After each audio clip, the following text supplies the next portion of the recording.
Miss হবে না আপনার পছন্দের টিভি শো। দেখুন জি5 অ্যাপে একদম ফ্রি। হ্যাঁ একদম। হ্যাঁ বললাম তো, যত তাড়াতাড়ি সম্ভব ওর পুরো বায়োডাটা আমার কাছে পাঠাও। হ্যাঁ, যবে থেকে এসেছে মাথার উপরে চড়ে নাচছে। একদম পুরো পুরো বায়োডাটা চাই আমার, ছোট থেকে আজ পর্যন্ত। আর খোঁজ নাও, পুলিশের কোনো রেকর্ড নেই তো চুরি চামারির? বাবা চাচা,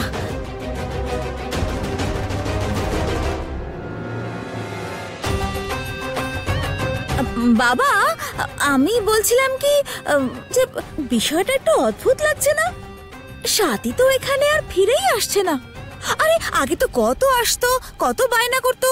তা সে তো ভালোই, আর ফিরে আসছে না।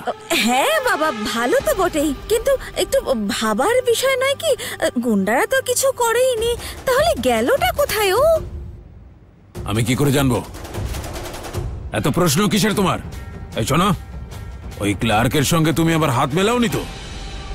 সেও যখন আসে তখন এইরকম ভাবেই প্রশ্ন করতে থাকে আমাকে। আরে না না বাবা, ওর সঙ্গে কেন আমি হাত মেলাতে যাব? কোনো সম্পর্ক নেই। মাথা খারাপ হয়ে গেছে নাকি আমার? হ্যাঁ, আরে আমি তো আমাদের জন্যই চিন্তা করছি যে যদি ভবিষ্যতে কোনো বড় সমস্যা তৈরি হয় তাহলে আমাদের তো একসাথে মিলে সামলাতে হবে নাকি?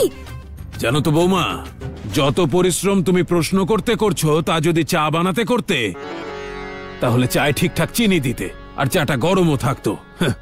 একে তো ঠান্ডা চিনি গোলা জল এনেছে, তার উপর শুধু বক বক বক বক। ওগো শুনছো? হ্যাঁ শুনেই তো যাচ্ছি 25 বছর ধরে। কথার যেন ফুলঝুরি ফুটছে সবার।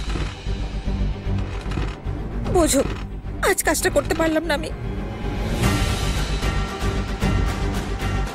মনে হচ্ছে তুমি এটা করতে পারবে না। তখন তো খুব বড় গলায় বললে হয়ে যাবে কাজ, হয়ে গেল কাজ। এমনিতেও আমার তোমার উপর খুব একটা ভরসা নেই, তাই তোমার গয়নার কথাও ভুলে যাও। আরে না না না না না, তুমি শুধু আমাকে আরেকটা সুযোগ দাও। আমি ভগবানের দিব্যি করে বলছি সব কাজ হয়ে যাবে, তোমার এক্ষুনি করে দিচ্ছি। তোমার মতো স্বার্থপর আর চালাক মেয়ের উপর ভরসা করতে ইচ্ছে করছে না। আচ্ছা ঠিক আছে, তাও একটা সুযোগ দিচ্ছি, শুধু 1 ঘন্টা সময় দিচ্ছি। 1 ঘন্টার মধ্যে যা করার করে নাও, আর যদি না করতে পারো তাহলে তোমার কি হতে পারে ভেবে নিও।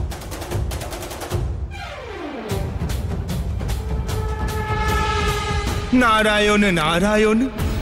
প্রণাম মাতা। মনে হচ্ছে যে ভক্ত সাথীর মৃত্যুর কারণ শীঘ্র অতি শীঘ্র দেবী উষ্মা জানতে পেরে যাবেন। কিন্তু আমি ছলনার আভাস পাচ্ছি দেবর্ষি। মাতা, ছলনা ওই কন্যার স্বাভাবিক গুণ। আজ সে নিজের পরিবারের লোকেদের সঙ্গে ছলনা করছে, আর তাই আপনার আর দেবী উষ্মার এমনটা বোধ হচ্ছে। লোভ অত্যন্ত খারাপ দেবর্ষি। লোভ মানুষকে দিয়ে অনেক অনুচিত কাজ করিয়ে নেয়। লোভী মানুষকে পথভ্রষ্ট করে। নারায়ণ নারায়ণ, সত্যি বলেছেন আপনি মাতা। কিন্তু যতদিন মানুষের হৃদয়ে আপনার প্রতি ভক্তি আছে, তাদের মধ্যে লোভ বা অন্য কোনো খারাপ গুণ প্রবেশ করতে পারবে না। যদি পৃথিবীতে সিংহাসন সিংহর মতো মানুষ থাকে, অন্যদিকে সাথী আর তার পরিবারও আছে যারা সন্তোষ এবং সত্যের পথে চলে মাতা। জি5 ডাউনলোড করুন আর সব এপিসোড দেখুন একদম ফ্রি।